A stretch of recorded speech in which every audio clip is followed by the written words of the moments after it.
Assalamualaikum warahmatullahi wabarakatuh. Semoga kita semua diberikan keberkahan dalam hidup. Amin ya rabbal alamin. Abu Nawas dan ramalan kiamat yang membuat geger Baghdad. Di tengah hiruk pikuk pasar Baghdad, tempat aroma rempah bercampur dengan tawar-menawar sengit, tersebarlah bisikan aneh. Seorang peramal tua dengan janggut putih menjuntai dan mata sayu lantang menyerukan bahwa tanda-tanda kiamat sudah dekat.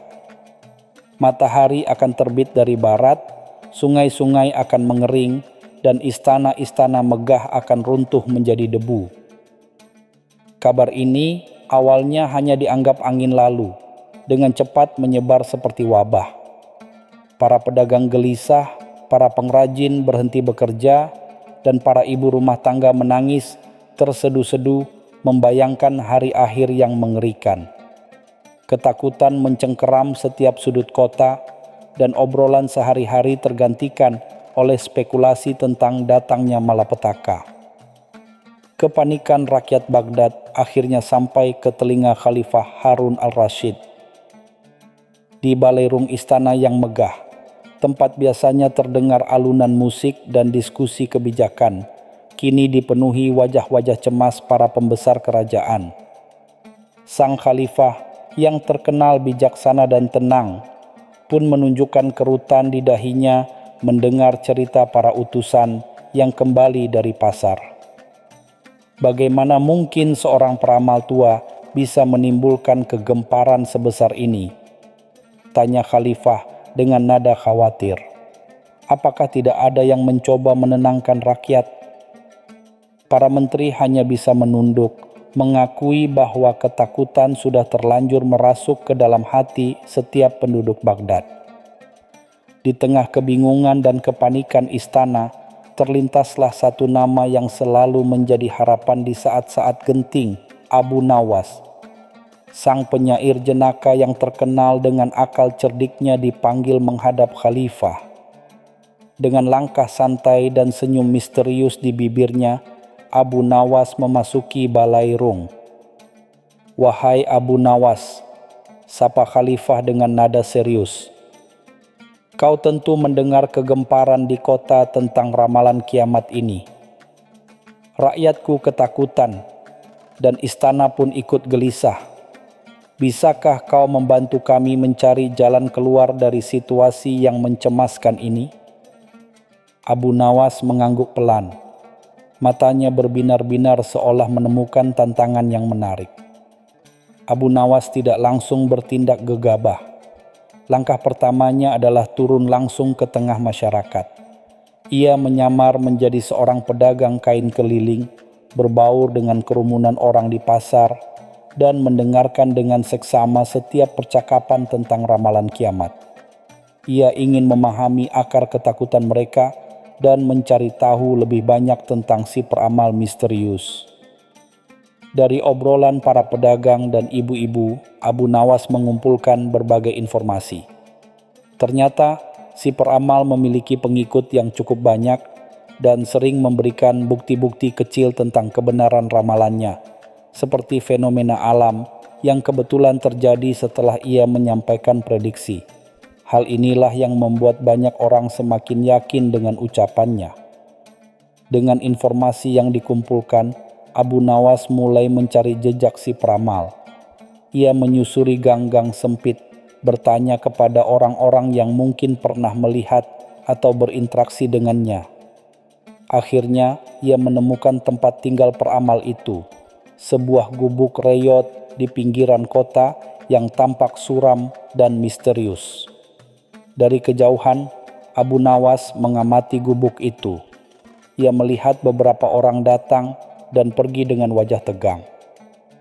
Abu Nawas menyadari bahwa peramal ini tidak hanya menyebarkan ketakutan, tetapi juga mungkin menarik keuntungan dari kepanikan yang terjadi. Setelah mengumpulkan informasi dan mengamati si peramal, Abu Nawas kembali menghadap khalifah. Ia menjelaskan temuannya dan mengajukan sebuah rencana yang cukup unik dan berani.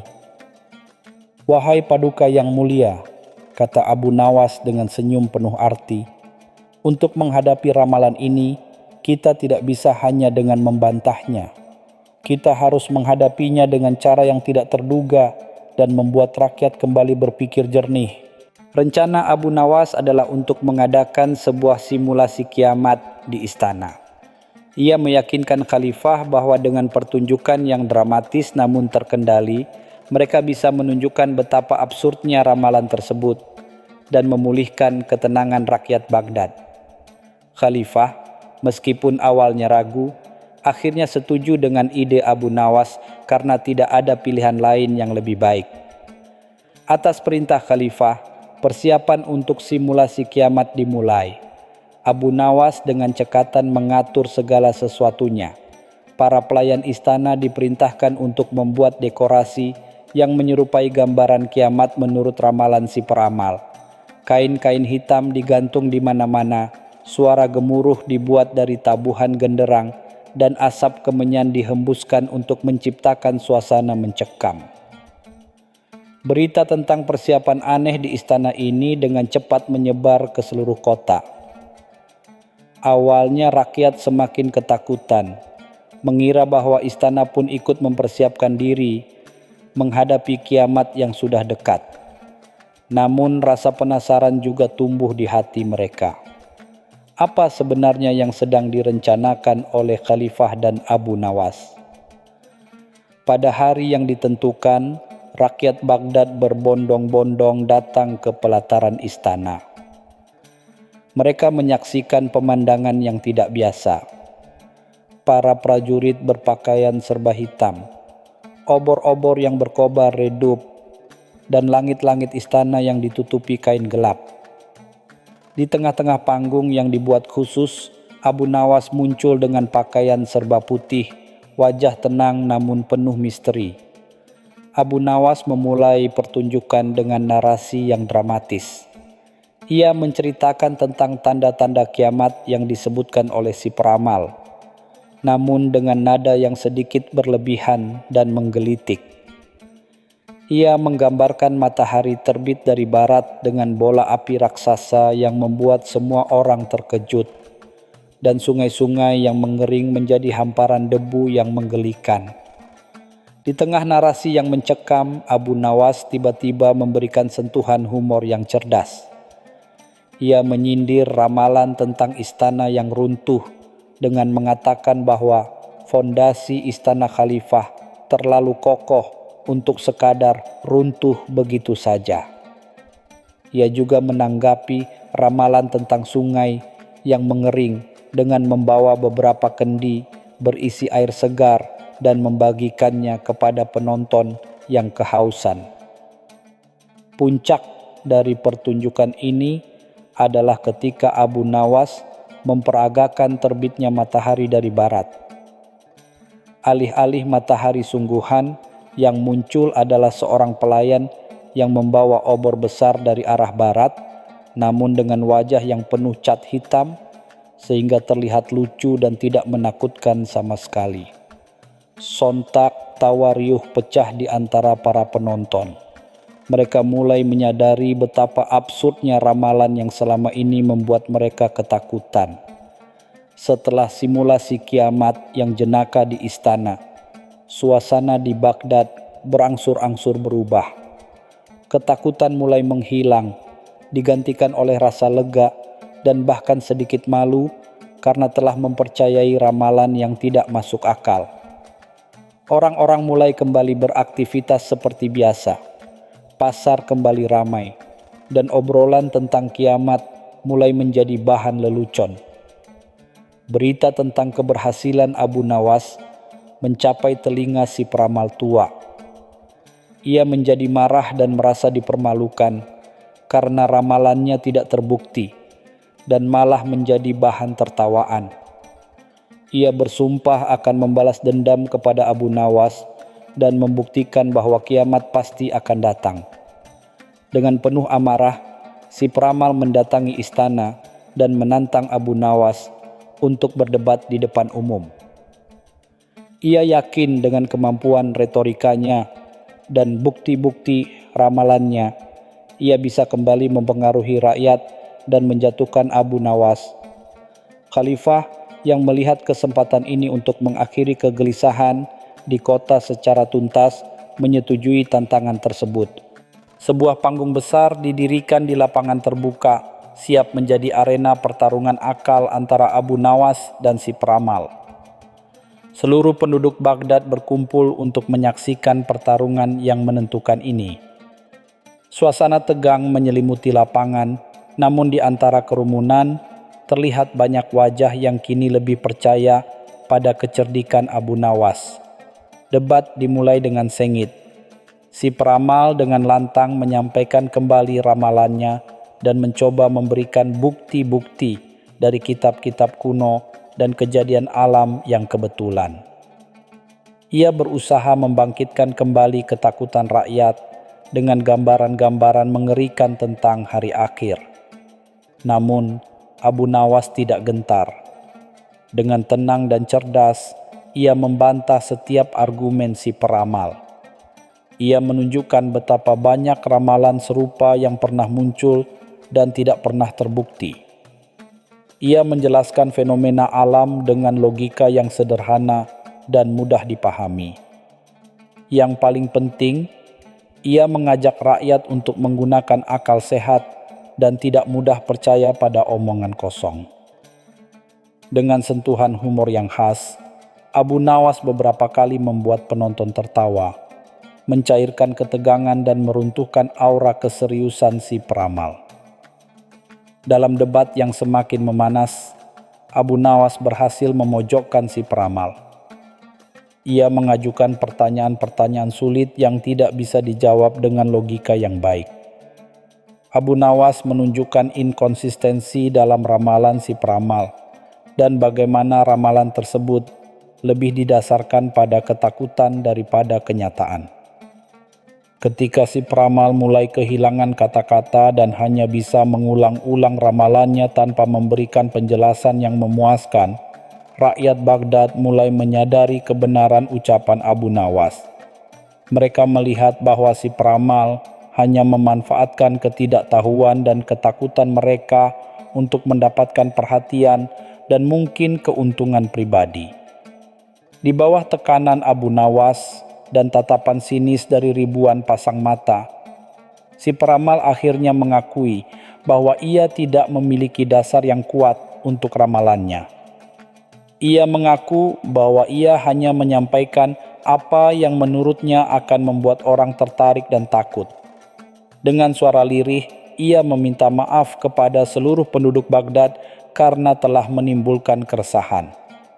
Khalifah Harun ar-Rasyid yang menyaksikan seluruh perdebatan merasa lega dan bangga dengan kecerdikan Abu Nawas. Ia memerintahkan agar si peramal diberikan nasihat yang baik dan dibebaskan dengan syarat tidak lagi menyebarkan ramalan-ramalan palsu yang meresahkan masyarakat. Setelah kejadian itu, Baghdad kembali tenang dan damai. Rakyat belajar untuk lebih kritis dan tidak mudah percaya pada ramalan-ramalan yang tidak berdasar. Mereka menyadari pentingnya akal sehat dan logika dalam menghadapi setiap isu yang muncul. Abu Nawas seperti biasa tidak mengharapkan pujian berlebihan. Ia hanya tersenyum tipis melihat kedamaian kembali menyelimuti Baghdad. Kisah tentang ramalan kiamat ini menjadi pelajaran berharga bagi seluruh penduduk kota. Sebuah pengingat bahwa kecerdasan dan akal sehat adalah senjata terbaik untuk melawan ketakutan dan kebohongan. Dan begitulah Abu Nawas sekali lagi membuktikan dirinya sebagai pembela kebenaran dan penenang hati rakyat Baghdad. Cerita selanjutnya. Pengertian yang mendalam dari tangan di atas lebih baik dari tangan di bawah. Di tengah hiruk-pikuk pasar Baghdad, tempat aroma rempah bercampur dengan teriakan pedagang dan tawar-menawar sengit, Abu Nawas termenung di bawah pohon kurma rindang. Matanya mengamati seorang pengemis tua yang duduk bersimpuh di sudut jalan. Pengemis itu tidak hanya meminta-minta, tetapi juga melantunkan syair-syair indah tentang kemuliaan memberi, meskipun tangannya sendiri menadah. Abu Nawas dengan kecerdasan otaknya yang selalu mencari celah pemikiran, tertarik dengan kontradiksi ini. Sungguh menarik, gumam Abu Nawas pada dirinya sendiri sambil menggaruk janggutnya yang mulai panjang. Orang ini meminta, namun kata-katanya seolah mengajarkan keutamaan memberi. Apakah benar tangan di atas selalu lebih mulia? Atau adakah sudut pandang lain yang tersembunyi di balik koin yang berpindah tangan? Pertanyaan ini menggelayuti benaknya, sebuah benih ide mulai tumbuh di sana. Malam harinya, di sebuah kedai kopi yang ramai dengan para cendekiawan dan saudagar, Abu Nawas terlibat dalam percakapan hangat. Seorang pedagang kaya dengan perut buncit dan cincin berlian di jari-jarinya, menyombongkan kekayaannya dan merendahkan mereka yang hidup dalam kekurangan. Tentu saja, tangan di atas lebih mulia, katanya dengan nada meremehkan sambil menyedot kopi pahitnya. Kami yang memberi adalah tuan, dan mereka yang menerima adalah budak keadaan. Abu Nawas yang sedari tadi hanya menyimak dengan senyum tipis, akhirnya angkat bicara.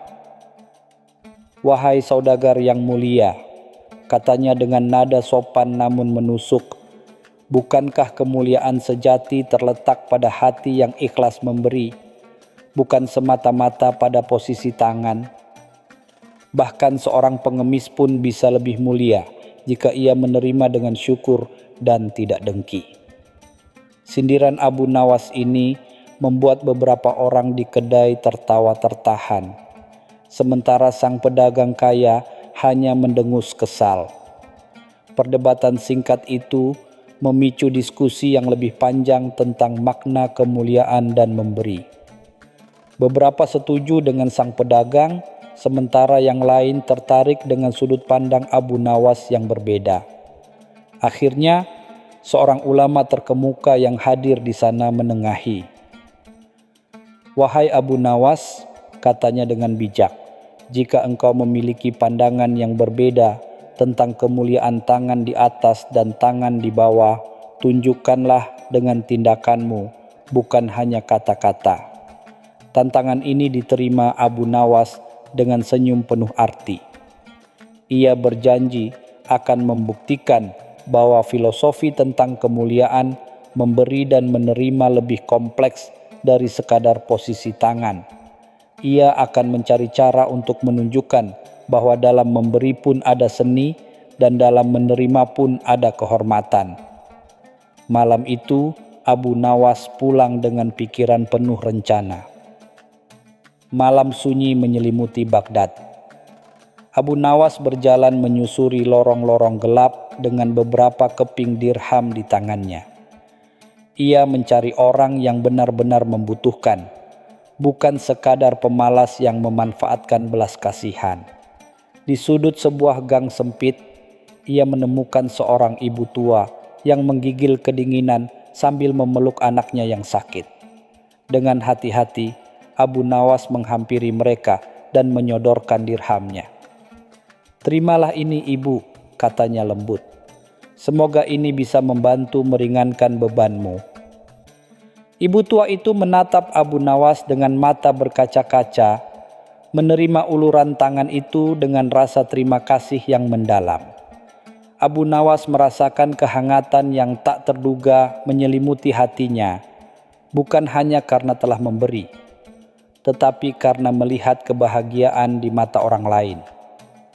Namun, di lorong lain, Abu Nawas mencoba memberikan dirham kepada seorang pria muda yang tampak sehat namun mengemis dengan nada memaksa. Pria itu merebut dirham dari tangan Abu Nawas tanpa mengucapkan sepatah kata pun, bahkan tidak menatapnya.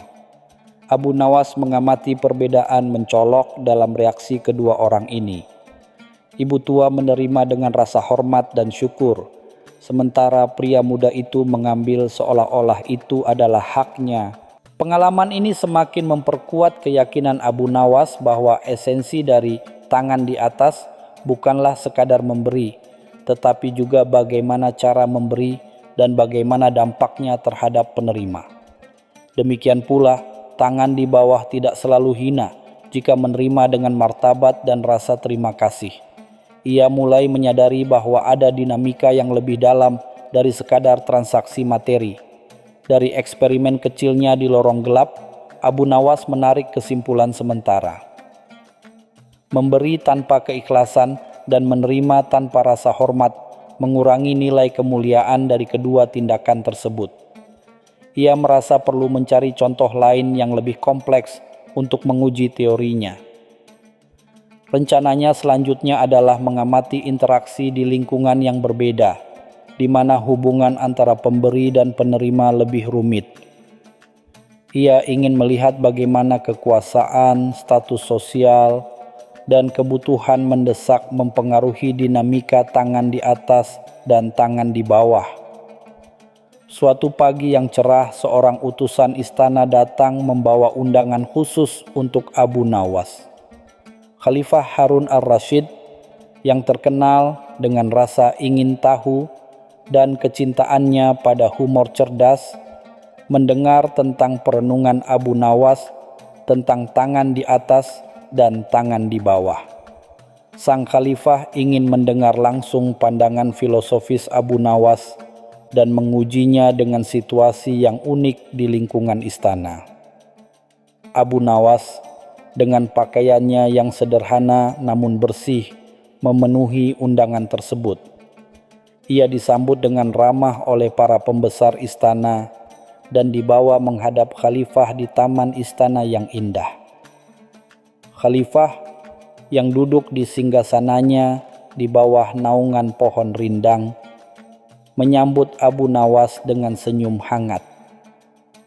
"Wahai Abu Nawas yang bijak," sapa khalifah, "aku mendengar engkau sedang memikirkan tentang kemuliaan memberi dan menerima. Ceritakanlah padaku pandanganmu." Abu Nawas dengan tenang menyampaikan pengamatannya tentang pentingnya keikhlasan dalam memberi dan kehormatan dalam menerima. Ia menekankan bahwa kemuliaan tidak selalu terletak pada posisi tangan, tetapi pada niat dan dampak dari tindakan tersebut. Khalifah mendengarkan dengan saksama, sesekali mengangguk tanda setuju. Setelah Abu Nawas selesai, Khalifah mengajukan sebuah permintaan yang tidak terduga. "Baiklah Abu Nawas," kata Khalifah sambil tersenyum penuh arti. "Aku ingin engkau membuktikan teorimu di istanaku ini. Aku akan memberikanmu sejumlah dirham, dan engkau harus memberikannya kepada seseorang di istana ini sedemikian rupa, sehingga tindakanmu itu benar-benar mencerminkan kemuliaan tangan di atas, dan orang yang menerimanya pun merasa terhormat dengan tangan di bawahnya." Permintaan ini membuat Abu Nawas berpikir keras. Memberi di lingkungan istana yang penuh dengan hierarki dan intrik bukanlah tugas yang mudah. Abu Nawas menerima tantangan khalifah dengan keyakinan. Ia menyadari bahwa di istana, pemberian bisa saja disalahartikan sebagai suap atau merendahkan status penerima. Ia harus menemukan cara yang cerdik untuk memberikan dirham tersebut tanpa menimbulkan kecurigaan atau rasa tidak nyaman. Setelah berpikir sejenak, sebuah ide mulai terbentuk di benaknya. Ia akan menggunakan keahliannya dalam bercerita dan humor untuk menyampaikan pemberian dengan cara yang unik dan bermakna. Ia yakin bahwa dengan cara ini ia bisa menyentuh hati seseorang di istana dan menunjukkan kemuliaan sejati dari memberi dan menerima. Malam itu di istana diadakan acara pembacaan puisi yang dihadiri oleh para bangsawan dan cendekiawan.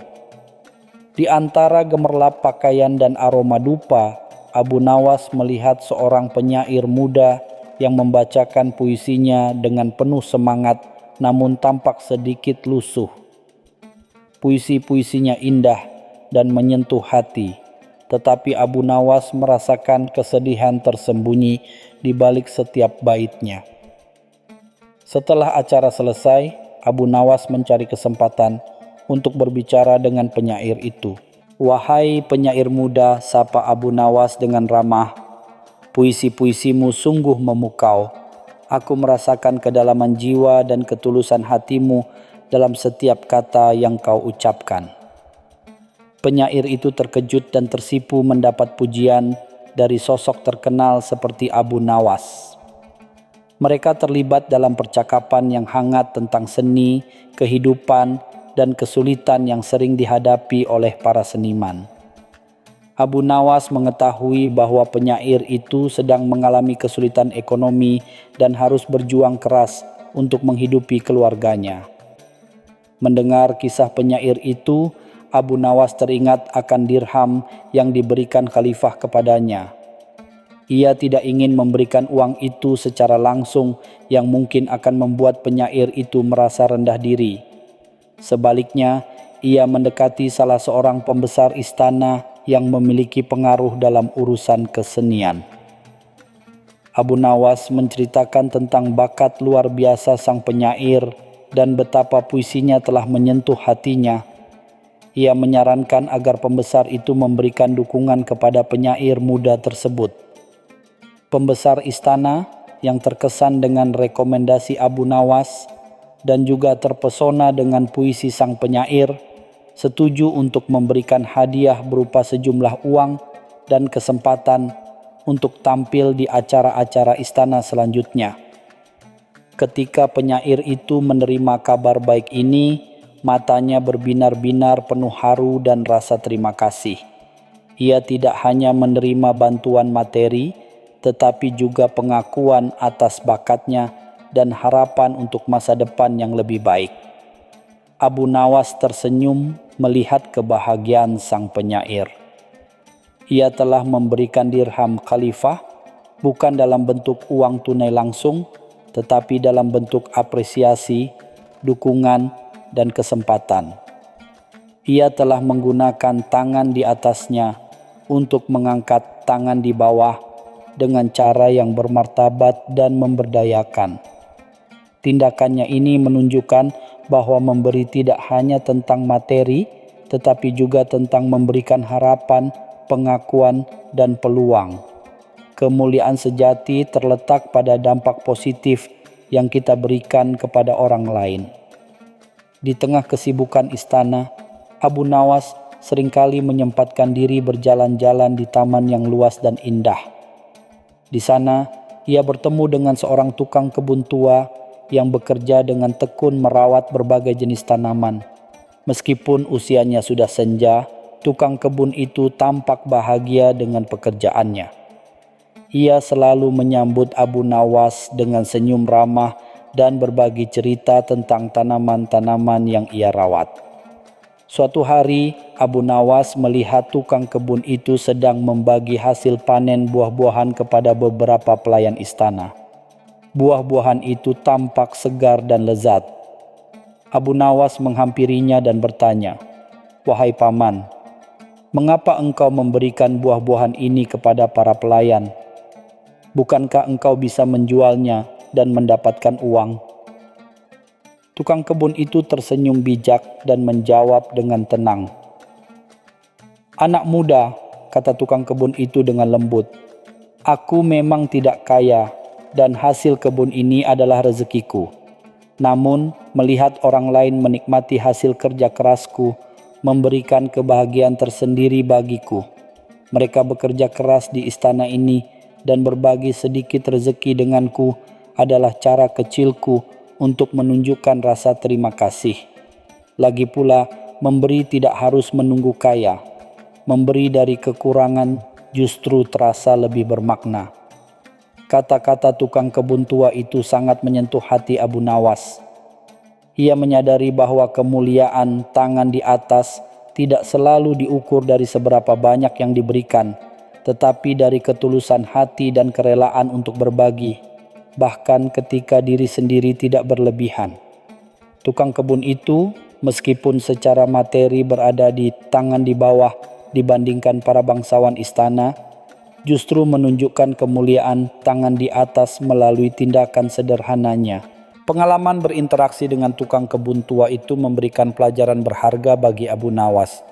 Ia menyadari bahwa filosofi tangan di atas lebih mulia dari tangan di bawah tidak bisa dilihat secara hitam putih.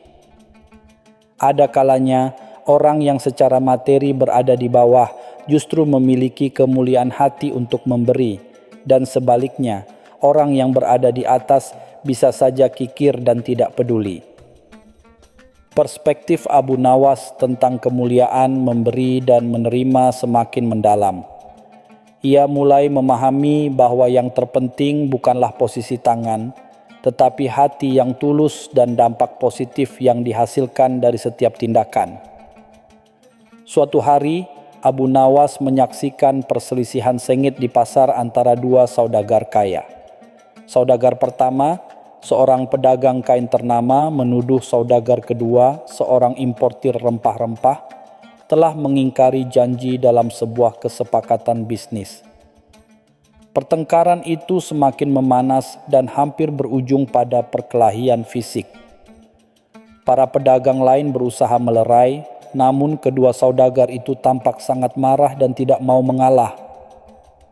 Abu Nawas yang sedang berbelanja tidak jauh dari tempat kejadian merasa terpanggil untuk ikut campur. Ia mendekati kedua saudagar itu dengan tenang dan mencoba menengahi.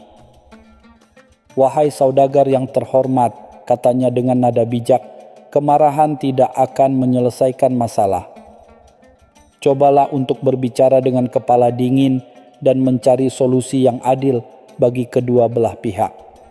Namun, kedua saudagar itu terlalu emosi untuk mendengarkan nasihat Abu Nawas. Melihat kebuntuan tersebut, Abu Nawas menawarkan sebuah solusi yang tidak terduga. "Bagaimana jika kalian berdua mempercayakan masalah ini kepadaku?" katanya dengan penuh keyakinan. "Aku akan mencoba mencari jalan tengah yang bisa diterima oleh kalian berdua." Kedua saudagar itu, meskipun masih kesal, akhirnya setuju karena menghormati reputasi Abu Nawas sebagai orang yang bijaksana dan adil. Abu Nawas kemudian mengumpulkan informasi dari kedua belah pihak dan mempelajari detail kesepakatan bisnis mereka. Setelah memahami duduk perkaranya, ia mengusulkan sebuah solusi yang unik. Ia meminta saudagar kain untuk sedikit melonggarkan tuntutannya, dan saudagar rempah-rempah untuk memberikan kompensasi yang adil. Namun, ia juga menambahkan satu syarat. Sebagian dari keuntungan yang mereka dapatkan dari kesepakatan yang telah diselesaikan ini harus disumbangkan kepada fakir miskin di Baghdad. Awalnya, kedua saudagar itu keberatan dengan syarat sumbangan tersebut. Namun, Abu Nawas berhasil meyakinkan mereka bahwa dengan berbagi sebagian rezeki, mereka tidak hanya menyelesaikan masalah bisnis mereka secara adil, tetapi juga mendapatkan keberkahan dan meningkatkan kemuliaan diri mereka. Akhirnya, kedua saudagar itu setuju dengan usulan Abu Nawas. Mereka berdamai, menyelesaikan sengketa bisnis mereka, dan menyumbangkan sebagian keuntungan mereka kepada yang membutuhkan. Tindakan Abu Nawas ini menunjukkan bahwa tangan di atas tidak hanya mulia saat memberi secara langsung, tetapi juga mulia saat menggunakan pengaruh dan kebijaksanaannya untuk menciptakan keadilan dan mendorong orang lain untuk berbagi. Setelah berbagai pengamatan dan pengalaman, Abu Nawas duduk termenung di tepi sungai Tigris yang mengalir tenang. Ia merenungkan kembali filosofi tentang tangan di atas lebih mulia dari tangan di bawah. Ia menyadari bahwa ungkapan tersebut tidak sesederhana yang terlihat. Kemuliaan sejati tidak hanya terletak pada posisi tangan, tetapi pada hati yang ikhlas memberi, cara memberi yang penuh hormat, dan dampak positif yang dihasilkan bagi penerima. Demikian pula, menerima dengan rasa syukur dan martabat juga merupakan bagian penting dari siklus kemuliaan ini. Abu Nawas menyadari bahwa setiap interaksi memberi dan menerima adalah unik dan dipengaruhi oleh berbagai faktor seperti niat, kebutuhan, status sosial, dan hubungan antara pemberi dan penerima. Ia melihat kemuliaan dalam tindakan sederhana seorang ibu tua yang menerima bantuan dengan doa tulus, dalam kerelaan seorang tukang kebun tua berbagi rezeki, dan dalam kebijaksanaan menyelesaikan sengketa sambil mendorong untuk berbagi dengan sesama dan masyarakat. Dengan pemahaman yang lebih mendalam, Abu Nawas kembali menghadap Khalifah Harun ar-Rasyid. Ia menceritakan semua pengalamannya dan kesimpulan yang telah ia tarik. Khalifah mendengarkan dengan penuh perhatian dan mengangguk-angguk tanda setuju. Khalifah terkesan dengan kebijaksanaan Abu Nawas dan bagaimana ia mampu melihat nuansa yang lebih dalam dari sebuah ungkapan sederhana. Abu Nawas juga tidak segan berbagi pengamatannya dengan masyarakat Baghdad melalui cerita-cerita jenaka dan sindiran-sindiran cerdasnya. Ia menyampaikan pesannya tentang pentingnya keikhlasan, kehormatan, dan dampak positif dalam setiap tindakan memberi dan menerima. Ia mengajarkan bahwa kemuliaan sejati tidak diukur dari kekayaan atau kekuasaan, tetapi dari kebaikan hati dan kepedulian terhadap sesama. Cerita selanjutnya. Ketika Abu Nawas menyebak Abu Jahil dengan logika. Di tengah riuhnya pasar Baghdad, tempat aroma rempah bercampur dengan pekikan pedagang, Abu Nawas tampak santai menikmati sebiji kurma. Tiba-tiba, langkah gagah seorang pria berjanggut tebal dan berpakaian mewah terhenti di dekatnya. Dialah Abu Jahil, seorang saudagar kaya yang terkenal angkuh dan gemar merendahkan orang lain. Dengan nada mencemooh, Abu Jahil berkata, "Hai Abu Nawas, si pemalas, apa yang bisa diharapkan dari seorang pengangguran sepertimu selain menghabiskan kurma gratisan?" Abu Nawas tanpa sedikit pun terkejut menelan kurmanya perlahan. "Wahai Tuan Abu Jahil yang mulia," jawabnya dengan senyum ramah, "justru karena saya tidak terbebani urusan duniawi seperti Anda, pikiran saya jernih dan mampu melihat hal-hal yang terlewatkan oleh orang sibuk. Contohnya, saya melihat seekor lalat hinggap di hidung Anda, dan Anda sama sekali tidak menyadarinya." Abu Jahil terperanjat dan langsung menepis hidungnya dengan kasar, disambut tawa kecil beberapa orang di sekitar. Merasa harga dirinya terusik, Abu Jahil tidak menyerah. Beberapa hari kemudian, ia kembali mencari Abu Nawas yang sedang duduk di tepi sungai Tigris. "Abu Nawas," katanya dengan nada dibuat-buat, "aku heran mengapa orang-orang begitu mengagumimu. Apa kelebihanmu? Kau hanya pandai berbicara omong kosong." Abu Nawas menatap aliran sungai yang tenang. "Tuan Abu Jahil," jawabnya lembut, "bukankah air sungai ini tampak sederhana? Namun ia mampu mengairi kebun-kebun yang luas dan menghidupi kota ini. Begitu pula dengan perkataan. Sederhana, namun jika diucapkan dengan tepat, ia bisa menenangkan hati yang gelisah, memberikan petunjuk, bahkan menjatuhkan kesombongan." Abu Jahil mendengus, merasa kata-kata Abu Nawas seperti sindiran halus yang menusuk. Abu Jahil yang semakin penasaran sekaligus jengkel dengan ketenangan Abu Nawas mencoba cara lain. Suatu sore di sebuah kedai kopi ramai, ia bertanya dengan nada meremehkan, "Hei Abu Nawas, konon kau ini orang cerdik. Coba tebak apa yang sedang kupikirkan saat ini." Abu Nawas menyesap kopinya perlahan, lalu menatap Abu Jahil dengan tatapan penuh keyakinan. "Tuan Abu Jahil sedang berpikir betapa hebat dan pintarnya diri Anda, dan betapa bodohnya orang-orang yang tidak mengakui kehebatan itu."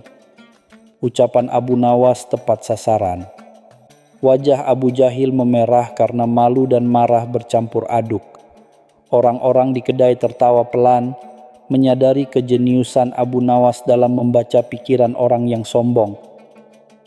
Terbakar rasa penasaran dan keinginan untuk mempermalukan Abu Nawas di depan banyak orang, Abu Jahil menyebarkan tantangan. Ia mengumumkan bahwa siapapun yang bisa menjawab pertanyaannya dengan jawaban yang paling logis dan tidak terbantahkan akan mendapatkan hadiah emas yang besar. Banyak cendekiawan dan orang pintar di Baghdad mencoba, namun tak satu pun mampu memuaskan Abu Jahil yang selalu mencari celah untuk menyanggah. Kabar tantangan itu sampai ke telinga Abu Nawas. Awalnya ia tidak tertarik, namun ketika mendengar besarnya hadiah yang ditawarkan, ia berpikir, mengapa tidak mencoba? Mungkin ini cara untuk mendapatkan sedikit uang tanpa harus bekerja keras. Dengan senyum licik, ia memutuskan untuk menerima tantangan Abu Jahil. Pada hari yang ditentukan, lapangan luas di tengah kota Baghdad dipenuhi orang yang ingin menyaksikan pertarungan akal antara Abu Jahil dan para pretenden. Abu Jahil duduk di atas panggung yang megah dengan wajah penuh kemenangan sebelum pertandingan dimulai. Ketika Abu Nawas muncul dengan pakaiannya yang sederhana, beberapa orang berbisik meremehkan. Abu Jahil menyeringai, merasa yakin kali ini ia akan berhasil mempermalukan Abu Nawas. Abu Jahil memulai tantangannya dengan pertanyaan yang ia anggap sangat sulit dijawab. Jika kebenaran itu ada dua, mana yang lebih benar? Semua orang terdiam, mencoba mencari jawaban yang paling tepat. Beberapa orang mencoba menjawab dengan dalil-dalil agama dan filosofi. Namun Abu Jahil selalu menemukan argumen untuk membantahnya. Tibalah giliran Abu Nawas. Ia maju dengan tenang dan menjawab pertanyaan Abu Jahil dengan sederhana. Tuan Abu Jahil, jika kebenaran itu ada dua, maka keduanya sama-sama benar. Jika salah satunya lebih benar, maka ia bukanlah bagian dari dua kebenaran itu, melainkan kebenaran yang tunggal dan lebih unggul. Jawaban Abu Nawas sangat logis dan sulit dibantah. Abu Jahil terdiam, tidak menyangka jawaban sesederhana itu mampu mengalahkannya. Sorak-sorai penonton membahana, mengagumi kecerdikan Abu Nawas. Merasa dipermalukan, Abu Jahil tidak menyerah. Ia kembali menantang Abu Nawas dengan pertanyaan yang menurutnya mustahil dijawab dengan logika yang sehat. Abu Nawas, katanya dengan nada penuh kemenangan, "Coba jelaskan kepadaku, bagaimana bisa sesuatu yang tidak ada menjadi ada?" Abu Nawas berpikir sejenak, lalu menjawab dengan tenang, "Tuan Abu Jahil, bukankah sebelum Anda membangun rumah mewah Anda, rumah itu tidak ada? Namun dengan usaha dan biaya, rumah itu kini berdiri megah. Jadi sesuatu yang tidak ada bisa menjadi ada melalui tindakan dan sumber daya." Abu Jahil kembali terbungkam. Logika Abu Nawas sulit dipatahkan meskipun terkesan sederhana. Abu Jahil mencoba pertanyaan lain yang lebih membingungkan. Jika seekor kura-kura berlomba dengan seekor kelinci dan kelinci memberinya sedikit keunggulan, mungkinkah kura-kura mengejar dan menyalip kelinci? Abu Jahil menyeringai, yakin dengan paradoks Zeno yang terkenal itu. Abu Nawas tersenyum tipis. "Tentu saja mungkin, Tuan Abu Jahil. Jika kura-kura terus bergerak maju meskipun lambat dan kelinci terlena dengan keunggulannya lalu tertidur, maka cepat atau lambat kura-kura pasti akan menyalip kelinci." Penjelasan Abu Nawas yang realistis membuat Abu Jahil terkejut. Ia lupa bahwa logika dalam kehidupan nyata tidak selalu mengikuti aturan matematika yang abstrak. Semakin terdesak, Abu Jahil mengajukan pertanyaan yang ia yakini akan menjebak Abu Nawas. "Katakan padaku, Abu Nawas, lebih penting mana, akal atau harta? Abu Nawas menjawab tanpa ragu, tentu saja akal, Tuan Abu Jahil. Dengan akal, seseorang bisa mencari harta. Namun, dengan harta, belum tentu seseorang bisa mendapatkan akal. Bahkan, seringkali harta justru membutakan akal sehat. Jawaban Abu Nawas sangat telak dan membuat Abu Jahil semakin frustrasi. Orang-orang kembali berbisik-bisik mengagumi kebijaksanaan Abu Nawas. Dalam keputusasaannya, Abu Jahil merancang jebakan terakhir yang menurutnya tidak mungkin dihindari oleh Abu Nawas. Ia mengundang Abu Nawas ke rumahnya dengan dalih ingin berdiskusi secara pribadi. Di ruang kerjanya yang mewah, Abu Jahil menunjukkan sebuah kotak tertutup yang dihiasi permata. Abu Nawas, kata Abu Jahil dengan senyum licik, di dalam kotak ini terdapat sesuatu. Jika engkau bisa menebak dengan tepat apa isinya, aku akan memberikanmu separuh dari seluruh kekayaanku. Namun jika salah, kau harus menjadi pelayanku selama setahun. Abu Nawas menatap kotak itu dengan tenang, menyadari ini adalah jebakan.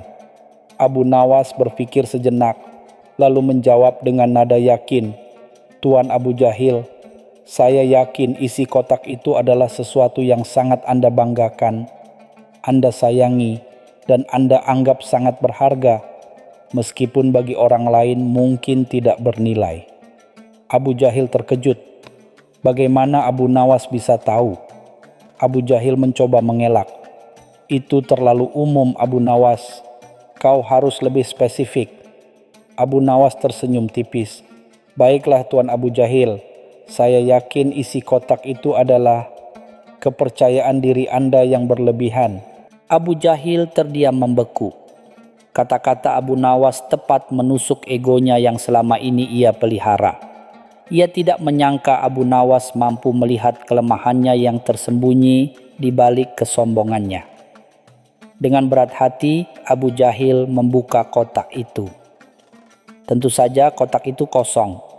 Tidak ada benda berharga di dalamnya, melainkan hanya simbol dari kesombongan dan keyakinan diri Abu Jahil yang berlebihan.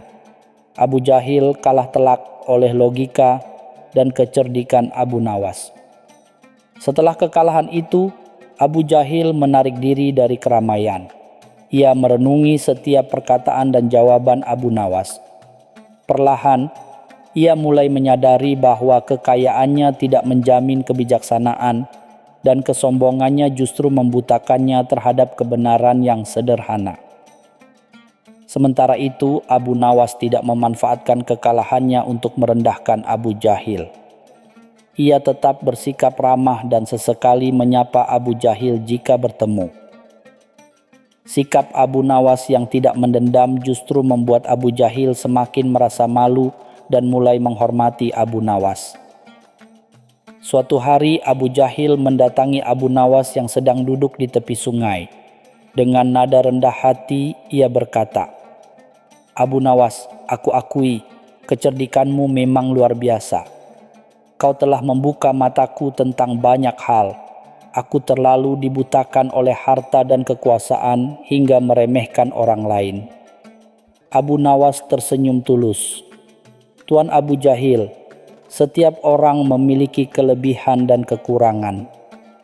Kekayaan bisa menjadi berkah jika digunakan dengan bijak, dan akal akan menjadi sia-sia jika digunakan untuk merendahkan orang lain.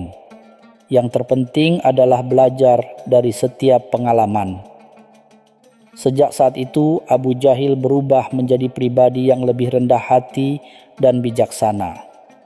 Ia sering meminta nasihat kepada Abu Nawas dan bahkan menggunakan sebagian kekayaannya untuk membantu orang-orang yang membutuhkan. Kisah tentang bagaimana Abu Nawas menjebak Abu Jahil dengan logika menjadi legenda di Baghdad, bukan hanya sebagai cerita lucu, tetapi juga sebagai pengingat bahwa kecerdasan dan kerendahan hati jauh lebih berharga daripada kesombongan dan kekayaan semata. Cerita selanjutnya. Abu Nawas tipu seluruh isi istana, termasuk Sultan.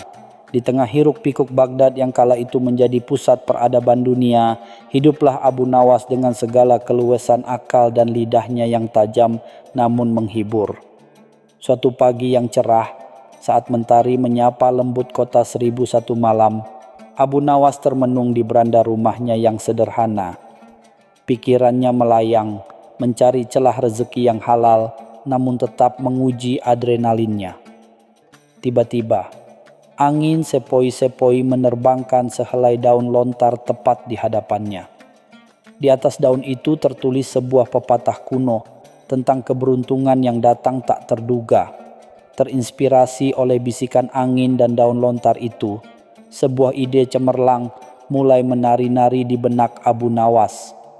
Ia tersenyum licik, membayangkan betapa terkejutnya Sultan dan para pembesar istana jika ia berhasil melakukan sesuatu yang mustahil.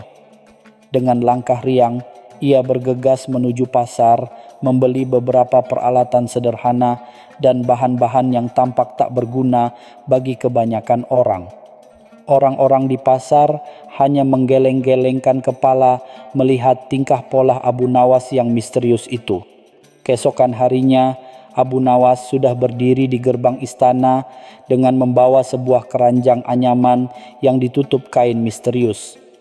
Para pengawal yang mengenalnya hanya bisa saling bertukar pandang keheranan. Mereka tahu betul bahwa Abu Nawas bukanlah orang sembarangan dan pasti ada maksud tersembunyi di balik kedatangannya yang tiba-tiba ini. Dengan sopan namun penuh keyakinan, Abu Nawas meminta untuk menghadap Sultan. Kabar kedatangan Abu Nawas yang membawa sesuatu yang misterius segera sampai ke telinga Sultan Harun al-Rashid.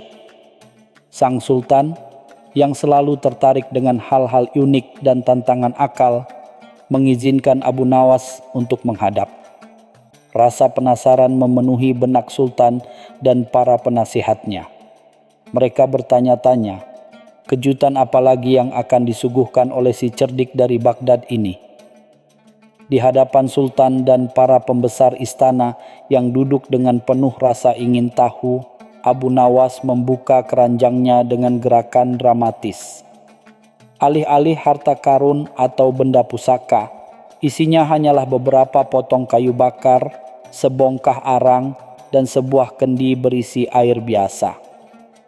Sontak, keheranan bercampur kebingungan terlihat di wajah para hadirin.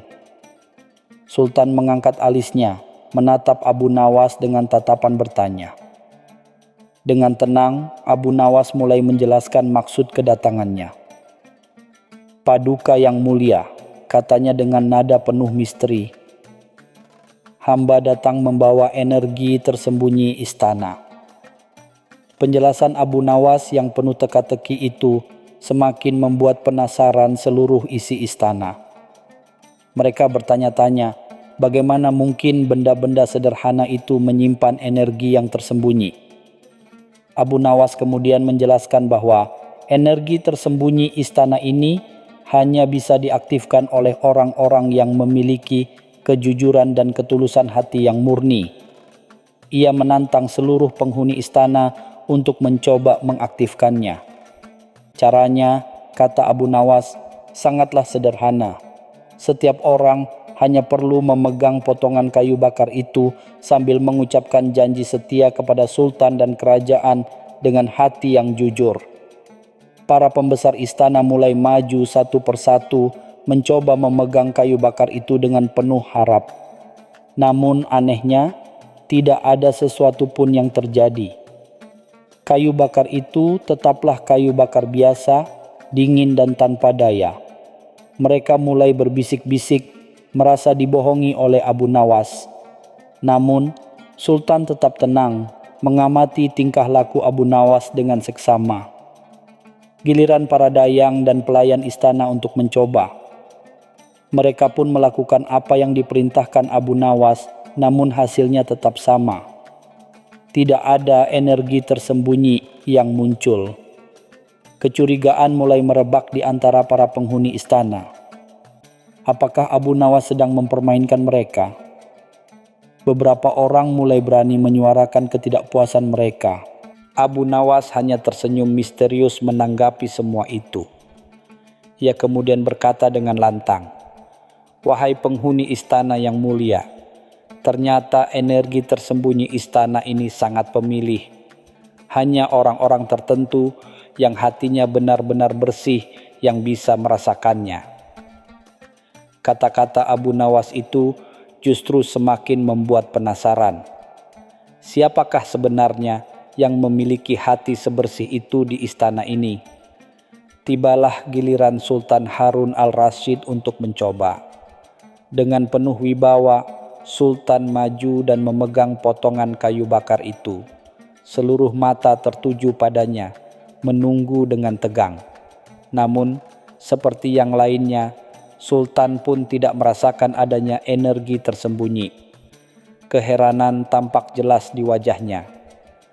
Abu Nawas kemudian mendekati Sultan dan berbisik dengan nada serius namun penuh hormat. "Paduka yang mulia, energi tersembunyi istana ini sebenarnya adalah ujian kejujuran.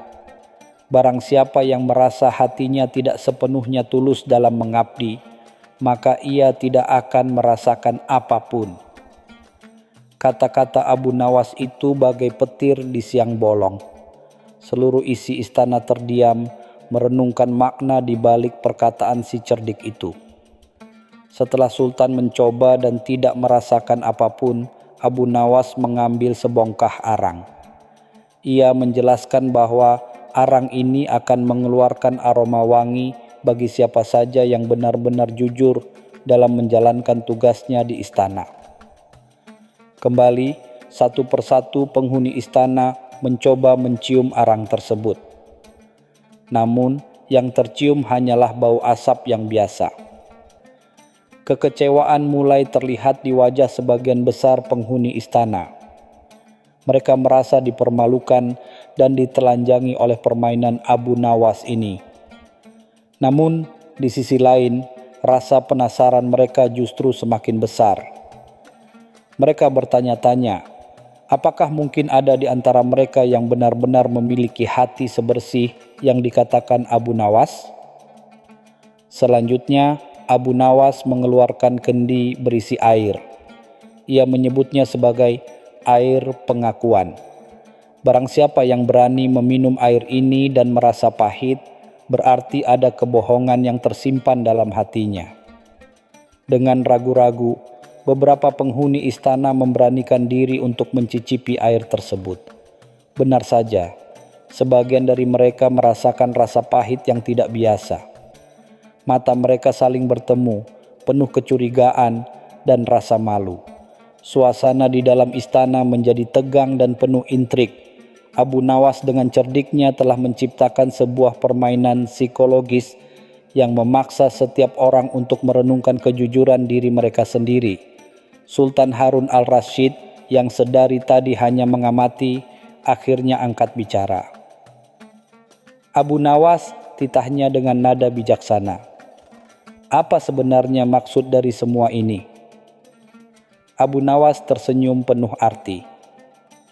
"Paduka yang mulia," jawabnya, "hamba hanya ingin mengingatkan kita semua bahwa kejujuran adalah fondasi utama dari sebuah kerajaan yang kuat. Tanpa kejujuran, energi apapun tidak akan pernah bisa dirasakan." Penjelasan Abu Nawas itu menyentuh hati seluruh penghuni istana. Mereka menyadari bahwa apa yang dilakukan Abu Nawas bukanlah sekadar permainan, melainkan sebuah pelajaran berharga tentang pentingnya integritas. Setelah uji kejujuran dengan kayu bakar, arang dan air, perhatian seluruh isi istana kembali tertuju pada keranjang anyaman yang sedari awal dibawa oleh Abu Nawas dan masih tertutup kain misterius. Mereka bertanya-tanya, kejutan apa lagi yang disembunyikan di dalamnya? Abu Nawas dengan gaya teatrikalnya membuka perlahan kain penutup keranjang tersebut. Betapa terkejutnya mereka. Di dalam keranjang itu tidak ada benda aneh atau ramuan ajaib. Yang ada hanyalah beberapa ekor burung pipit yang berterbangan keluar begitu kain penutup dibuka. Suara riuh rendah kebingungan dan tawa pecah di dalam ruangan. Sultan sendiri tampak terheran-heran dengan kejutan yang tidak terduga ini. "Abu Nawas, apa maksud dari burung-burung ini?" tanya salah seorang penasihat Sultan dengan nada bingung. Abu Nawas kembali tersenyum cerdik. "Paduka yang mulia, para pembesar, dan seluruh penghuni istana," katanya dengan tenang. "Burung-burung ini adalah simbol dari pikiran dan perkataan yang seringkali berterbangan tanpa arah dan tanpa makna. Seperti halnya energi tersembunyi, kejujuran dan ketulusan juga seringkali tidak terlihat secara kasat mata, namun dampaknya sangat besar bagi keharmonisan istana ini." Penjelasan Abu Nawas yang sederhana namun mendalam itu kembali membuat semua orang terdiam dan merenung. Mereka menyadari bahwa Abu Nawas memiliki cara yang unik untuk menyampaikan pesan-pesan penting. Sultan Harun al-Rasyid yang semakin terkesan dengan kecerdikan Abu Nawas bertanya, "Lalu, apa hubungannya semua ini dengan menipu seluruh isi istana seperti yang tersirat dalam kedatanganmu?" Abu Nawas menjawab dengan rendah hati, "Paduka yang mulia, hamba tidak bermaksud menipu. Hamba hanya ingin mengajak kita semua untuk melihat lebih dalam ke dalam diri kita sendiri dan menyadari betapa pentingnya kejujuran dalam setiap tindakan dan perkataan." Jawaban Abu Nawas itu membuat Sultan dan para pembesar istana tersenyum. Mereka menyadari bahwa tipuan Abu Nawas kali ini adalah sebuah sindiran halus namun sangat efektif. Sejak kejadian energi tersembunyi istana, suasana di dalam istana berangsur-angsur berubah.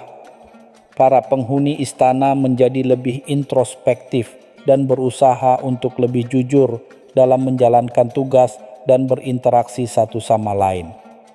Kecurigaan dan intrik perlahan mulai mereda. Sultan Harun al-Rasyid pun merasakan dampak positif dari tipuan Abu Nawas ini. Keputusan-keputusan yang diambil menjadi lebih adil dan transparan. Laporan-laporan dari para pejabat menjadi lebih akurat. Bahkan, perselisihan antar pembesar istana yang dulunya sering terjadi, kini mulai berkurang. Efek domino kejujuran yang ditanamkan Abu Nawas mulai terasa nyata. Beberapa waktu kemudian, Sultan mengadakan pertemuan khusus dengan Abu Nawas. "Wahai Abu Nawas," kata Sultan dengan nada kagum, "sejak kedatanganmu dengan energi tersembunyi itu, hamba merasakan perubahan yang signifikan di dalam istana ini. Orang-orang menjadi lebih berhati-hati dalam bertindak dan berbicara."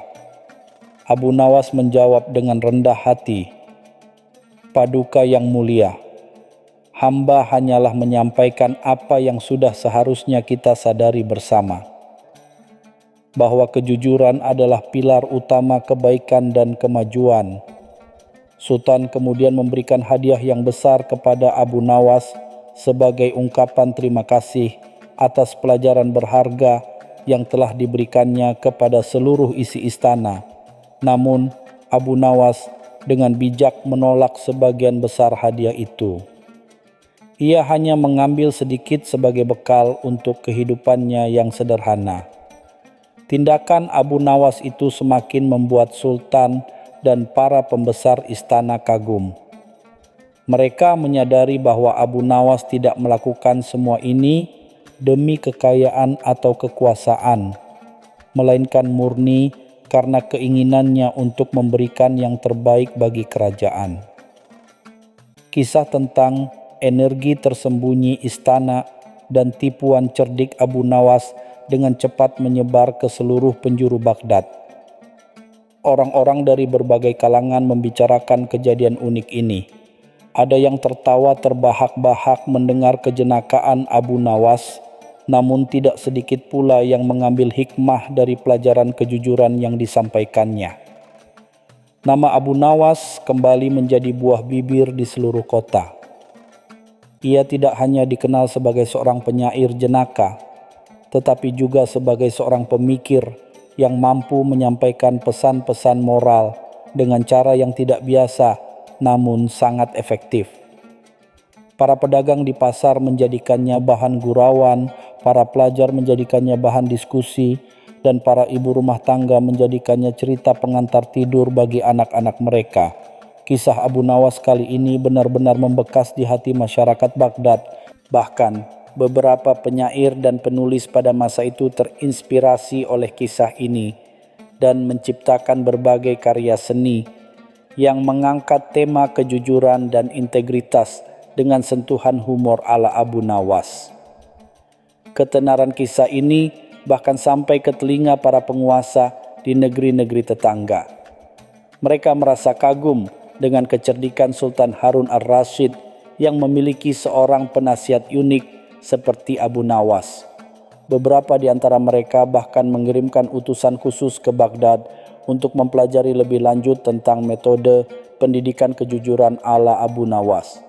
Bertahun-tahun kemudian, kisah tentang Abu Nawas yang menipu seluruh isi istana menjadi legenda yang terus diceritakan dari generasi ke generasi di Baghdad. Orang-orang tidak lagi mempermasalahkan apakah Abu Nawas benar-benar menipu atau tidak. Yang mereka ingat adalah pelajaran berharga tentang pentingnya kejujuran yang disampaikan dengan cara yang cerdas dan menghibur. Setiap kali seseorang berbuat curang atau tidak jujur, orang-orang akan saling berbisik, "Ingatlah kisah Abu Nawas dan energi tersembunyi istana." Kisah itu menjadi semacam pengingat kolektif akan nilai-nilai moral yang luhur. Sultan Harun al-Rasyid sendiri seringkali mengenang kejadian itu dengan senyum bijaksana. Ia menyadari bahwa Abu Nawas dengan segala keunikannya telah memberikan kontribusi yang sangat besar bagi kemajuan moral dan etika di kerajaannya. Bahkan setelah Abu Nawas wafat, namanya tetap harum dan kisahnya terus hidup dalam ingatan masyarakat Baghdad. Ia dikenang bukan hanya sebagai seorang penghibur, tetapi juga sebagai seorang guru kehidupan yang cerdik dan bijaksana. Warisan Abu Nawas terus menginspirasi banyak orang untuk berpikir kreatif dan menyampaikan kebaikan dengan cara yang unik dan menarik. Kisahnya menjadi bukti bahwa kecerdasan dan humor dapat menjadi alat yang ampuh untuk menyampaikan pesan-pesan moral yang mendalam. Dan begitulah Abu Nawas dengan tipuannya yang cerdik berhasil meninggalkan jejak yang abadi dalam sejarah Baghdad. Cerita selanjutnya. Tak ada rahasia yang tidak terbongkar. Di suatu senja yang tenang, saat aroma kurma dan rempah memenuhi udara Baghdad, Khalifah Harun al-Rasyid tampak gelisah di singgasananya. Bukan urusan negara yang membuatnya gusar, melainkan sebuah bisikan misterius yang entah dari mana datangnya. Suara lirih itu bagai desahan angin malam, menyebutkan sebuah rahasia besar di dalam istana. Rahasia yang katanya bisa mengguncang kekuasaannya. Sang khalifah yang terkenal bijaksana namun juga memiliki rasa ingin tahu yang besar, menjadi penasaran bukan kepalang. Ia memanggil para penasehat terdekatnya, namun tak seorang pun mampu menjelaskan asal-usul bisikan aneh tersebut. Istana yang megah dan penuh penjagaan ketat seolah menyimpan teka-teki yang tak terpecahkan, membuat bulu kuduk para penghuninya berdiri. Keesokan harinya kabar tentang bisikan misterius itu sampai ke telinga Abu Nawas yang sedang asyik menikmati kopi pahit di kedai langganannya. Dengan senyum licik yang khas, ia merasa terpanggil untuk memecahkan misteri yang membuat sang khalifah kehilangan ketenangannya. Tanpa menunggu lama, ia pun bergegas menuju istana, langkahnya ringan namun penuh perhitungan. Sesampainya di hadapan khalifah, Abu Nawas memasang wajah serius, seolah ia adalah satu-satunya harapan untuk mengungkap kebenaran. "Wahai paduka yang mulia," katanya dengan nada penuh hormat, "izinkanlah hamba yang hina ini untuk menyelidiki perkara yang membingungkan ini. Insya Allah dengan izin Allah dan sedikit akal, rahasia di balik tirai sutra itu akan segera terungkap." Dengan restu khalifah, Abu Nawas mulai melakukan penyelidikannya. Ia berkeliling istana, mengamati setiap sudut dan lorong, mendengarkan setiap percakapan, bahkan yang paling lirih sekalipun.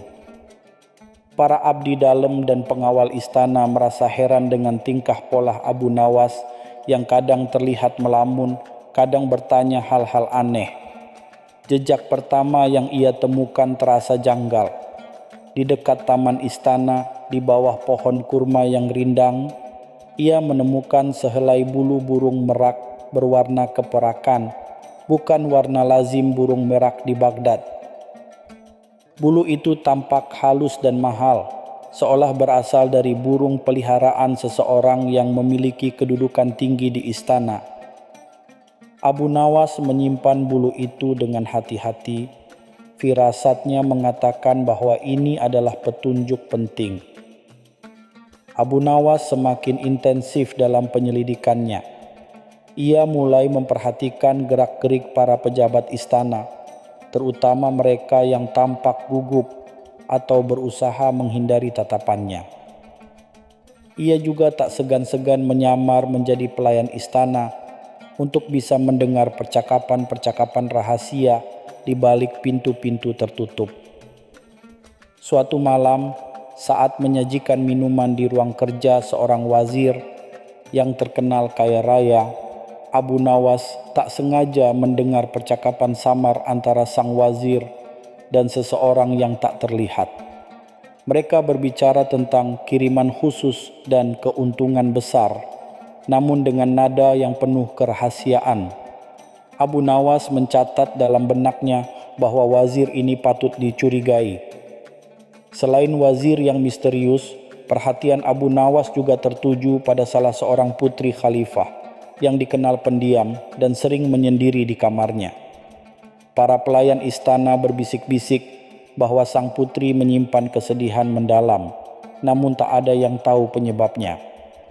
Abu Nawas merasa ada kaitan antara kesedihan sang putri dengan bisikan misterius yang mengganggu khalifah. Dengan segala kehati-hatian, Abu Nawas mencoba mendekati kamar sang putri. Ia berpura-pura menjadi tukang kebun yang sedang merawat tanaman di dekat jendela kamarnya. Dari sana, ia sesekali mendengar suara isak tangis lirih, namun tak ada sepatah kata pun yang terucap. Abu Nawas semakin yakin bahwa sang putri menyimpan sebuah rahasia. Abu Nawas tidak menyerah. Ia terus mencari cara untuk mendapatkan petunjuk yang lebih jelas. Suatu siang, saat istana tampak sepi, ia menyelinap ke kamar sang putri dengan izin dari seorang pelayan tua yang merasa iba padanya. Di dalam kamar yang mewah namun terasa dingin itu, Abu Nawas mengamati setiap detail. Matanya tertuju pada sebuah permadani tebal yang tampak sedikit bergeser dari tempatnya. Dengan rasa ingin tahu yang besar, ia mengangkat sudut permadani itu. Betapa terkejutnya ia ketika menemukan sepucuk surat yang dilipat rapi di bawahnya. Jantung Abu Nawas berdebar kencang.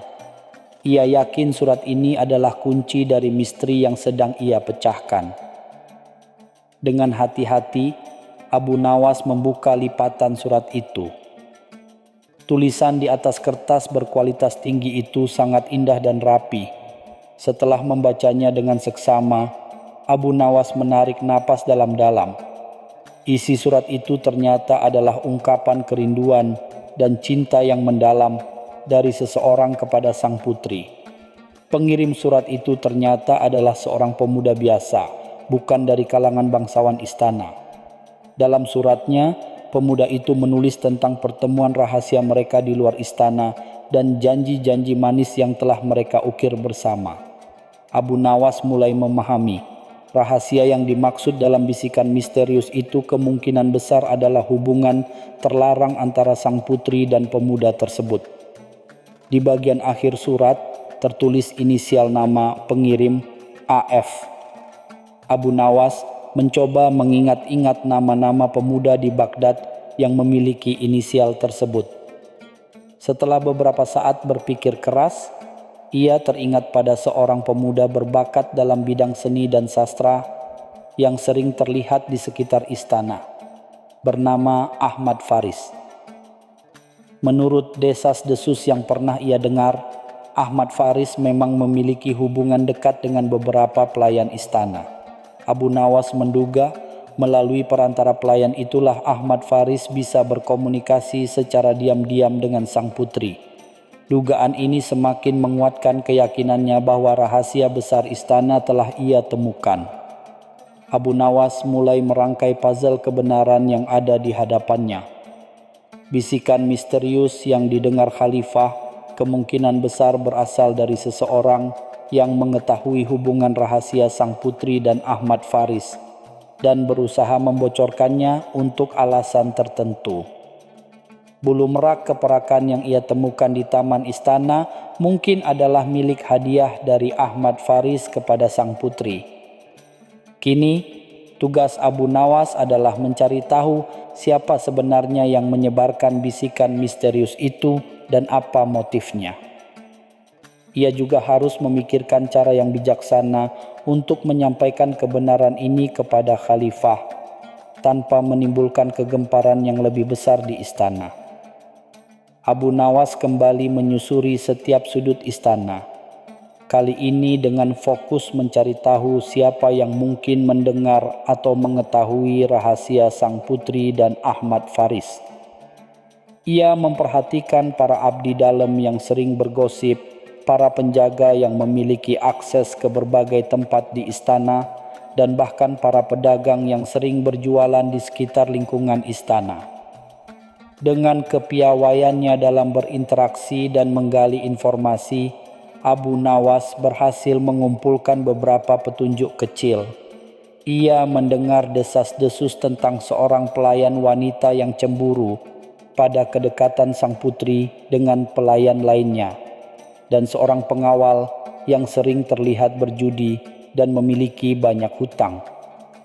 Abu Nawas mulai menarik benang merah dari petunjuk-petunjuk yang ia kumpulkan. Kecemburuan seorang pelayan wanita yang merasa tersisih dan dendam seorang pengawal yang terlilit hutang bisa menjadi motif kuat untuk membocorkan rahasia sang putri. Mereka mungkin berharap dengan terungkapnya rahasia ini, posisi mereka di istana bisa menjadi lebih baik, atau mereka bisa mendapatkan keuntungan tertentu. Abu Nawas juga mempertimbangkan kemungkinan adanya pihak lain yang lebih berkuasa yang sengaja memanfaatkan situasi ini untuk tujuan politik tertentu. Namun, untuk saat ini, ia fokus pada dua orang yang paling mungkin menjadi sumber bisikan misterius tersebut. Dengan akal cerdiknya, Abu Nawas menyusun sebuah rencana untuk mengungkap siapa sebenarnya sang pengkhianat. Ia meminta bantuan beberapa pelayan yang ia percayai untuk menyebarkan desas-desus palsu tentang penemuan bukti baru yang sangat memberatkan salah satu pejabat tinggi istana. Abu Nawas sengaja menyebarkan desas-desus ini di sekitar ruang penyimpanan barang-barang berharga istana, tempat di mana para pelayan dan pengawal sering berlalu lalang. Ia berharap sang pengkhianat akan terpancing untuk mencari tahu lebih lanjut tentang bukti palsu tersebut, dan dengan demikian identitasnya akan terungkap. Rencana Abu Nawas berjalan sesuai harapan.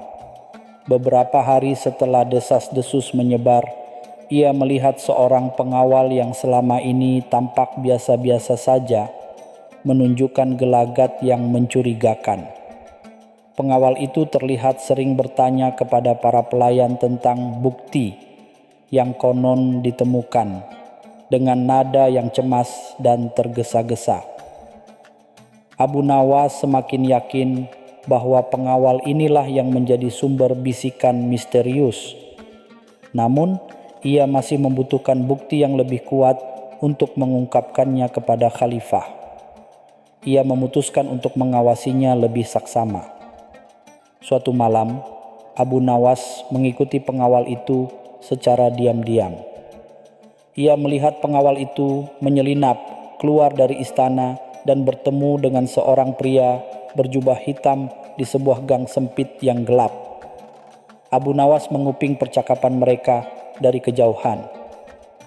Dari percakapan itu, terungkaplah bahwa pengawal tersebut memang sengaja membocorkan rahasia sang putri atas suruhan pria berjubah hitam itu. Pria berjubah hitam itu menjanjikan sejumlah uang yang besar kepada pengawal tersebut sebagai imbalannya. Abu Nawas terkejut. Ternyata ada dalang yang lebih besar di balik semua ini. Dengan keberanian dan kecerdikannya, Abu Nawas berhasil mendekat tanpa ketahuan dan menguping lebih jelas percakapan antara pengawal dan pria berjubah hitam itu. Betapa terkejutnya ia ketika mendengar nama yang disebut oleh pria berjubah hitam itu, Wazir Al-Hasan. Ternyata Wazir Al-Hasan, salah satu pejabat tinggi istana yang selama ini tampak setia, memiliki ambisi tersembunyi untuk menjatuhkan khalifah. Ia memanfaatkan rahasia sang putri sebagai senjata untuk menciptakan kegaduhan di istana dan melemahkan posisi khalifah. Abu Nawas kini memahami rahasia yang sebenarnya lebih besar dari sekadar hubungan asmara terlarang. Abu Nawas menyadari bahwa menyampaikan kebenaran yang menggemparkan ini kepada khalifah harus dilakukan dengan sangat hati-hati. Ia tidak ingin menimbulkan kepanikan atau kekacauan di istana. Ia menyusun strategi yang matang untuk mengungkapkan semuanya secara bertahap dan dengan bukti yang tak terbantahkan. Pertama, ia menghadap khalifah dan menceritakan tentang surat cinta yang ia temukan dan identitas Ahmad Faris. Ia menyampaikan hal ini dengan nada prihatin, menekankan bahwa sang putri mungkin hanya mencari kebahagiaan di tengah kesepiannya. Khalifah tampak terkejut namun mendengarkannya dengan saksama. Setelah itu, Abu Nawas menceritakan tentang pengawal yang mencurigakan dan pertemuannya dengan pria berjubah hitam. Ia tidak langsung menyebut nama Wazir Al-Hasan, namun memberikan ciri-ciri fisik dan petunjuk lain yang mengarah kepadanya. Khalifah mulai menunjukkan kemarahan dan meminta Abu Nawas untuk menghadirkan pengawal tersebut. Dengan bantuan beberapa pengawal yang setia kepada khalifah, Abu Nawas berhasil menangkap pengawal tersebut dan membawanya menghadap. Setelah diinterogasi dengan tegas, pengawal itu akhirnya mengaku bahwa ia memang disuruh oleh Wazir Al-Hasan untuk menyebarkan bisikan misterius tersebut. Dengan bukti yang kuat, Khalifah memanggil Wazir Al-Hasan untuk menghadap. Abu Nawas hadir dalam pertemuan itu, siap untuk membeberkan semua yang ia ketahui. Khalifah menanyakan tentang keterlibatan wazir dalam kasus bisikan misterius dan hubungannya dengan pengawal yang telah mengaku. Awalnya, Wazir Al-Hasan berusaha mengelak dan menyangkal semua tuduhan. Namun, Abu Nawas dengan cerdiknya menunjukkan bukti-bukti yang telah ia kumpulkan, termasuk catatan percakapan dengan pengawal dan petunjuk lain yang tak bisa dibantah.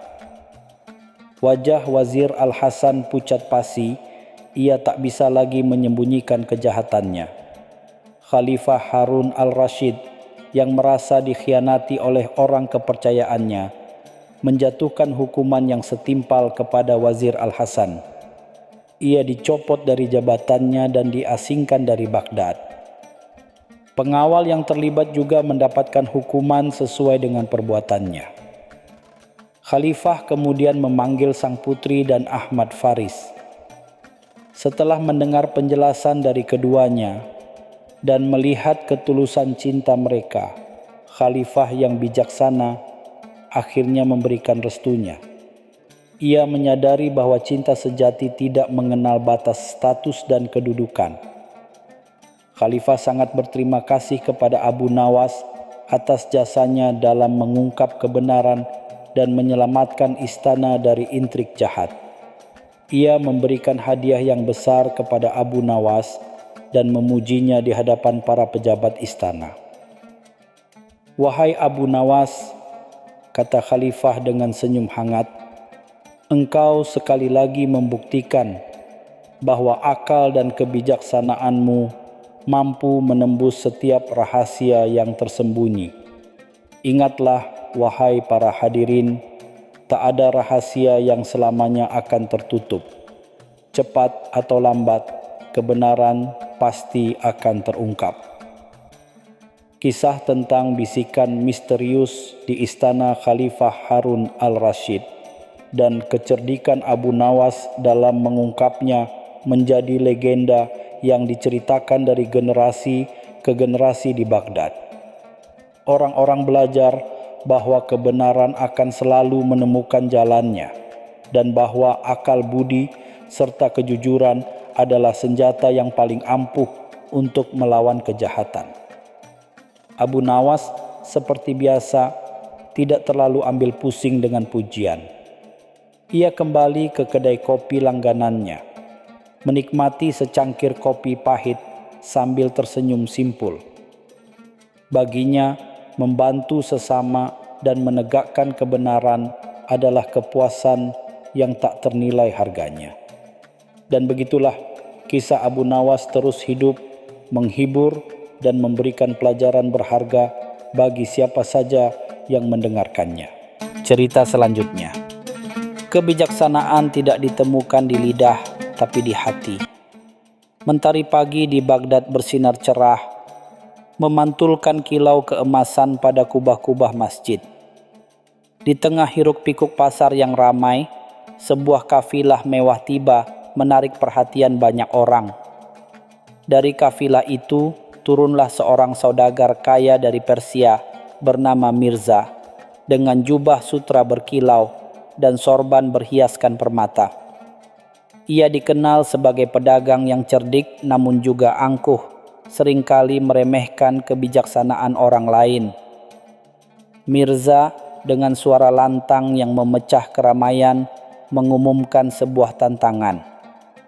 "Aku membawa sekeranjang penuh anggur pilihan, anggur terbaik dari kebun-kebun Persia. Siapapun yang bisa membuat anggur ini terasa hambar hanya dengan berbicara, tanpa menyentuhnya, akan kuberi sekeranjang penuh emas dinar." Kerumunan bergumam penuh keheranan. Banyak yang mencoba melontarkan berbagai pujian dan celaan, namun anggur itu tetap saja lezat, bahkan bagi mereka yang mencela. Abu Nawas yang kala itu sedang menikmati secangkir kopi di kedai dekat pasar, mendengar tantangan itu.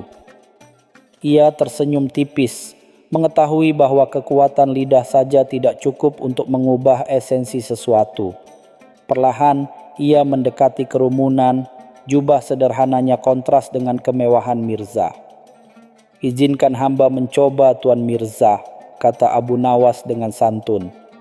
Mirza menatap Abu Nawas dengan pandangan meremehkan. "Apa yang bisa dilakukan orang seperti dirimu? Mereka yang lebih terpelajar dan fasih saja sudah menyerah." Abu Nawas hanya tersenyum. Ia tidak langsung berbicara tentang anggur itu. Sebaliknya, ia mulai bercerita tentang seorang raja yang kehilangan akal sehatnya karena terlalu banyak mendengarkan sanjungan, dan bagaimana sanjungan itu akhirnya terasa hambar dan menjijikan bagi sang raja. Mirza dan para penonton bingung, apa hubungan cerita ini dengan anggur? Namun, Abu Nawas terus bercerita dengan tenang. Suaranya mengalir seperti air. Ia menjelaskan bagaimana setiap pujian yang diucapkan dengan niat buruk atau setiap keindahan yang dipaksakan pada akhirnya akan kehilangan makna dan terasa kosong, bahkan hambar. Ia tidak pernah menyebutkan anggur secara langsung, tetapi ia terus-menerus menyoroti bagaimana keindahan sejati hanya dapat dihargai oleh hati yang tulus. Ketika Abu Nawas selesai bercerita, ia menatap sekeranjang anggur itu. "Sekarang Tuan Mirza," katanya, "cobalah anggur itu lagi." Mirza, yang tadinya angkuh, kini merasa sedikit terpengaruh oleh cerita Abu Nawas. Ia mengambil segelas anggur, meneguknya perlahan, dan matanya membulat. Anggur yang tadinya begitu lezat, kini terasa biasa saja, bahkan sedikit hambar. Mirza terdiam, menyadari bahwa Abu Nawas telah membuatnya merenungkan makna sejati dari pujian dan keindahan, sehingga anggur itu yang tadinya ia banggakan, kini terasa berbeda di lidahnya karena perubahan di hatinya. Kabar tentang kemenangan Abu Nawas atas saudagar Mirza menyebar ke seluruh Baghdad. Khalifah Harun al-Rashid yang selalu tertarik dengan kecerdikan Abu Nawas memanggilnya ke istana. Khalifah tersenyum tipis. "Abu Nawas, aku dengar kau berhasil membuat anggur terasa hambar dengan kata-kata. Sekarang aku punya tantangan lain. Aku memiliki seekor kuda yang sangat cerdas. Ia bisa mengerti setiap perintah. Bisakah kau membuatnya menjadi kuda yang paling bodoh di Baghdad hanya dengan berbicara?" Abu Nawas terkejut. Membuat kuda cerdas menjadi bodoh? Ini sungguh aneh. Namun ia tidak gentar. "Ampun Tuanku Khalifah, hamba akan mencobanya. Tetapi hamba membutuhkan waktu 3 hari untuk mempersiapkan diri dan seekor kuda terbaik Tuanku." Khalifah setuju, memerintahkan salah satu kudanya yang paling cerdas untuk diberikan kepada Abu Nawas.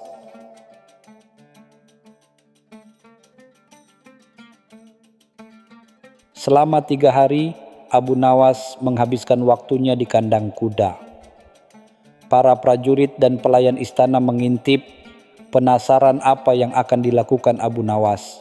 Mereka mengira Abu Nawas akan membacakan mantra-mantra aneh atau merapal kalimat-kalimat ajaib. Namun, mereka melihat Abu Nawas hanya berbicara kepada kuda itu, kadang dengan suara lembut, kadang dengan nada yang sedikit keras. Namun yang paling aneh adalah Abu Nawas tidak pernah memberikan perintah langsung kepada kuda itu. Ia hanya bercerita tentang berbagai hal, tentang cuaca, tentang makanan, tentang kehidupan di pasar, bahkan tentang mimpi-mimpinya. Ia berbicara tanpa henti, namun kata-katanya tidak memiliki tujuan yang jelas, tidak ada perintah yang spesifik, dan tidak ada konsekuensi yang jelas bagi kuda itu. Pada hari yang ditentukan, Abu Nawas membawa kuda itu ke hadapan khalifah dan para pembesar istana. Kuda itu tampak sehat, namun tatapannya terlihat kosong dan bingung.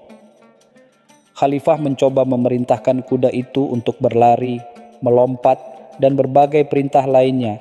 Namun kuda itu hanya berdiri diam, sesekali mengedipkan mata, seolah tidak memahami apa-apa.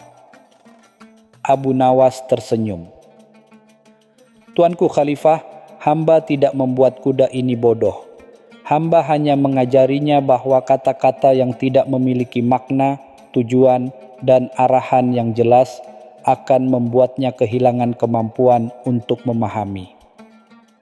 Akal budi dan kebijaksanaan sejati tidak hanya ditemukan pada kemampuan untuk mengerti kata-kata, melainkan pada kemampuan untuk mengolahnya menjadi tindakan yang bermakna.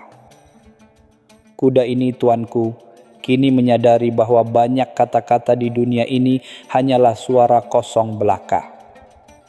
Khalifah Harun al-Rashid mengangguk-angguk, menyadari bahwa Abu Nawas sekali lagi telah memberikan pelajaran berharga, bahwa kebijaksanaan sejati tidak terletak pada kefasihan lidah yang tanpa makna, melainkan pada kejelasan niat dan tujuan yang berasal dari hati yang bijaksana.